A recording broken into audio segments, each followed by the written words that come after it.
Madame, mademoiselle, monsieur, bienvenue à Metro News. Voici les principaux titres qui seront développés aujourd'hui. Le président de la République, Jovenel Moïse, sera reçu en audience privée par le pape François. Le chef de l'État a laissé le pays ce mercredi en direction de l'Italie pour une visite officielle de 3 jours. Le président du Sénat haïtien, Joseph Lambert, dément les rumeurs faisant état de gabegie dans la gestion de son prédécesseur. L'élu du Sud-Est a fait remarquer que le budget alloué au Grand Corps a été utilisé à 25%, conformément à la loi. La situation est compliquée au niveau de la Chambre basse. La formation des différentes commissions divise les parlementaires qui ont failli en venir aux mains lors d'une séance tenue mardi. Metro News vous est apporté par Haytrack, l'esprit bâtisseur, et Inoto SA, concessionnaire des véhicules Toyota. L'huile mobile, c'est qualité et performance qui fait partie de toute activité que nous entreprenons chaque jour dans la vie. Dans le développement de la société, quel que soit le domaine ou évoluer, l'huile mobile toujours garantit bon fonctionnement moteur, tout appareil, à toute machine. L'IPAB jamais la guerre en route et ses partenaires à 100%. L'huile mobile pour moteur, dirait plus longtemps. Chaque continent, chaque pays, chaque route est différente. Derrière chaque virage, une nouvelle aventure vous attend. Toutes les routes nécessitent une attention particulière. C'est pourquoi, achetez votre Toyota chez un distributeur officiel. Vous obtenez un véhicule fabriqué spécifiquement pour votre pays, un service après-vente spécialisé and genuine spare parts that will make your investment and vehicle perform to the maximum.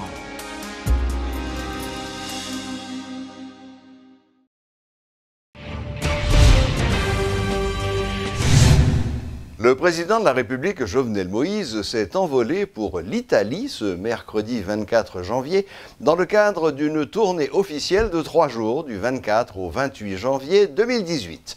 Accompagné d'une importante délégation composée entre autres des 2 présidents de chambre, le sénateur Joseph Lambert et le député Garibaldi, le numéro 1 de la nation sera reçu en audience privée par le pape François. Jovenel Moïse s'entretiendra successivement avec le secrétaire d'État, le cardinal Pietro Parolin, son homologue italien Sergio Mattarella, et le président du Conseil des ministres Paolo Gentiloni Silveri. La tournée italienne du président de la République sera bouclée par une rencontre avec le directeur général du Programme alimentaire mondial, PAM, et celui du Fonds international de développement agricole, FIDA. Jovenel Moïse devra s'entretenir avec la communauté haïtienne en Italie avant son retour en Haïti le dimanche 28 janvier. Le président du Sénat haïtien, Joseph Lambert, a démenti formellement les rumeurs faisant état de gabegie dans la gestion de son prédécesseur. Monsieur Lambert, chiffres à l'appui, a expliqué qu'il n'y a pas eu de mauvaise gestion de l'ancien bureau dirigé par Yuri Latortue. Le budget a été utilisé à 25%, conformément à la loi, dit M. Lambert. En fait, seules les ressources allouées au déplacement en région des membres du staff des sénateurs sont totalement épuisées. M. Lambert dément également les rumeurs sur les vols de matériel de l'institution. Le sénateur Latortue se veut imperturbable. Il rappelle que son bureau avait soumis à la fin de l'année écoulée un bilan politique et financier. Il voit dans ces accusations des manœuvres de certains de ses détracteurs mécontents de son retour aux commandes de la commission éthique et anticorruption. Il promet sans sourciller de faire le suivi du rapport de la commission dirigée par le sénateur Beauplan. Le rapport sur la gestion des fonds de Petro-Caribé avait épinglé plusieurs personnalités, dont 2 anciens premiers ministres. De son côté, l'ex-questeur Ricard Pierre y voit une attaque en raison de ses prises de position contre le gouvernement. Il fait remarquer que ces accusations visent à salir son image puisque les sénateurs de l'opposition étaient en première ligne du rapport de Petro-Caribé. Il révèle que les membres de l'ancien bureau avaient, avant leur départ, sollicité un audit de leur gestion de la Cour supérieure des comptes et du contentieux administratif. La formation des commissions permanentes divise la Chambre des députés. Entre ceux qui adhèrent à un groupe parlementaire, et les non-alignés, les violons ne s'accordent pas. En séance mardi, des députés, membres de plusieurs blocs politiques, ont même failli en venir aux mains. Les parlementaires, en fonction de leurs intérêts ou idéologies politiques, se battent pour avoir le contrôle de certaines commissions.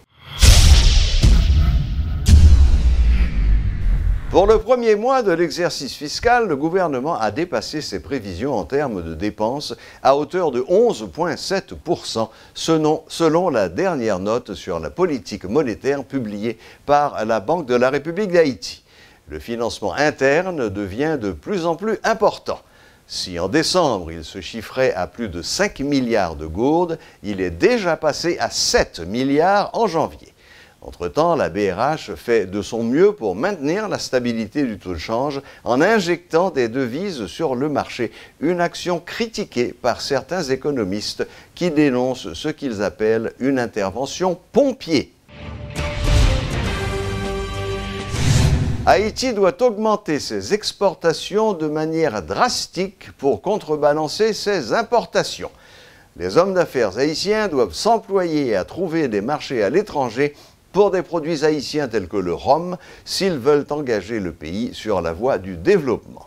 C'est l'avis du journaliste américain Devin Forbes, contributeur du magazine Forbes, actuellement dans le pays pour participer à la 6e conférence annuelle Buy Haitian, Restore Haiti. We see a tremendous amount of entrepreneurship in Haiti. Nous voyons un niveau extraordinairement élevé d'entrepreneuriat dans le pays haïtien. En partie à cause du manque d'emploi. Il y a environ 3 millions à 3,5 millions d'Haïtiens qui n'ont pas un emploi stable. Ce qui pousse les gens à s'engager dans l'entrepreneuriat. Nous avons rencontré des entrepreneurs extraordinaires. C'est quelque chose d'extraordinaire, c'est très important. Si nous pouvons faire que les NGO qui sont d'une taille considérable pour se servir des gens en Haïti, le matériel en Haïti, ça peut transformer et améliorer l'économie haïtienne. Ils dépensent des milliards de dollars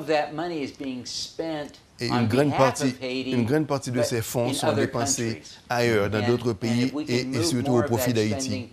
Donc on voudrait que ces dépenses soient effectuées en Haïti pour au moins améliorer les conditions économiques du pays. Il y a beaucoup d'opportunités en Haïti. Le défi, c'est qu'il y a aussi beaucoup de défis.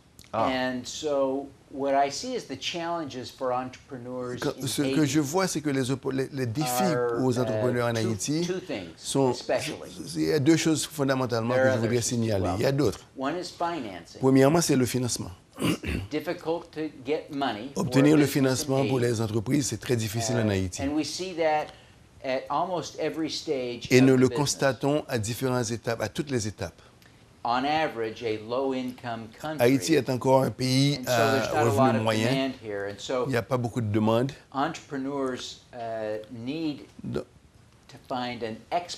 Donc les entrepreneurs ont besoin d'avoir un marché d'exportation et ça peut être un défi. Alors que nous évaluons les opportunités pour aider les entrepreneurs, nous devons vraiment nous focaliser sur ces deux problèmes. Premièrement, le problème de capital et le problème comment trouver des marchés en dehors d'Haïti. Le ministre de la Planification a réagi suite aux déclarations des maires de l'Ouest l'accusant d'avoir bloqué les fonds communaux. Aviol Fleuran a fait savoir qu'il est avant tout avocat et par conséquent, il n'a que la loi comme boussole. Lors d'une interview exclusive accordée à Radio Métropole ce mercredi, le titulaire du ministère de la Planification s'est référé au décret du 9 octobre 2015 sur l'élaboration des lois de finances en ce qui concerne le mode de transfert d'argent, comme le souhaitent les édiles de l'Ouest dans leur résolution adoptée en Assemblée. Article 38.1, 38.3 dit clairement qu'ils sont capables de faire transfert de crédit pour me capable de prendre comme qui est dans le budget ministère de planification pour me voler le baillon de l'autre entité. C'est en résolution en Conseil des ministres. Et résolution ça, Conseil des ministres seulement pas qu'à faire. Il faut que le président de la commission de finances de la Chambre des députés et le président de la commission de finances du Sénat baille moi payo pour désaffecter un cop qui non budget parce que le budget est une loi. Et si c'est une loi votée par le Parlement, comment comprendre que des élus, ça fait tout c'est pas faute yo. Je dois leur pardonner. Yo pas connaît parce que si yo te connaît, yo t'apprend que son loi de finances un ministre pas de droit désaffecter comme la voyer sous contrôle l'autre monde, sinon il a qualifié de détournement de fonds. Moi-même comme ministre de planification, je me joins crédit affecté dans le budget planification. S'il affecté dans le budget planification, c'est moi-même qui le maître d'ouvrage titulaire. Par contre, je suis capable de bailler délégation de maîtrise d'ouvrage et ça me permet comme ministre de planification pour mieux faire la coordination sectorielle. Magistrat arrivé faire erreur juridique ça, c'est pas parce que vous voulez faire. C'est parce que vous voulez ouais commune côté vous sorti en développé. Si c'est parce que vous voulez ouais le développer, eh bien, c'est le résultat qui compte. Constitution est fondée sur la décentralisation. Actuellement, je travaille avec le ministre des Finances pour nous qui j'en a aidé mairie à gagner leur propre budget. Pour ne pas dépendre de dotations, de subsides, ni de subventions de l'administration centrale. Parce que c'est deux administrations séparées au nom de la décentralisation. S'ils mettent une bonne structure pour le faire payer impôts, payer taxes sous propriété bâtie, la privée crée un propre budget ou après mairie Carrefour ou bien Carrefour tout une belle ville tant que Delmaillé. Donc c'est effort ça pour yo faire tout, même pour l'aider au faire pour le bien de la République. Handicap International change de nom. Désormais, cette organisation internationale devient Humanité et Inclusion. Elle a pour objectif de répondre aux besoins des personnes handicapées et des populations vulnérables et de promouvoir leur respect et leur dignité. À l'occasion de son 35e anniversaire, le Handicap International a dévoilé son nouveau nom et son logo lors d'une conférence de presse ce mercredi. L'organisation conserve ses initiales HI en minuscules et ajoute en dessous un demi-cercle sur fond bleu. Ce nouveau logo de Handicap International représente une main. Depuis son histoire, c'est la première fois que cette entité mondiale dispose d'un symbole porteur de beaucoup de sens, explique le responsable de ce programme en Haïti, Catherine Stube. Pour nous, HI, elle représente l'accompagnement, la protection, le soin, mais aussi la communication et l'échange. Cette main est également une main qui dit stop. Stop à l'exclusion, stop au bombardement, stop à la discrimination. Le mot handicap était discriminatoire. Pour une organisation qui veut promouvoir le respect de la dignité des personnes à mobilité réduite, le terme humanité, fraîchement choisi, traduit mieux l'action de cette structure. Catherine Stube précise également que la dénomination inclusion reflète clairement l'objectif fixé par cette association depuis sa création en 1982. Aujourd'hui, le HI veut poursuivre son œuvre. Que ce soit auprès d'autres acteurs humanitaires, auprès des autorités, auprès de la population de façon générale, donc le fait d'avoir inclusion dans cette nouvelle marque nous positionne déjà comme une organisation qui veut absolument travailler à inclure ces personnes. En marge de cette présentation, le secrétaire d'État à l'intégration des personnes handicapées souligne que la cause des citoyens à mobilité réduite est un sujet très débattu de nos jours. À l'instar de HI, Gérald Auriol estime que l'inclusion de ces gens est un plaidoyer sans fin. Différents ministères sectoriels et les a planifié l'important que planifier pour mon handicapé. Différents acteurs au niveau de la société civile et les acteurs au niveau des ONG, il faut qu'ils aient tenu compte de besoins de mon handicapé dans le champ d'action. HI est présent dans 56 pays. C'est un réseau de 8 associations nationales. Son efficacité s'était surtout révélée ici, en Haïti, après le séisme de janvier 2010. Nous aidons les gens à écrire un nouveau chapitre, avec tout ce qui les rend uniques.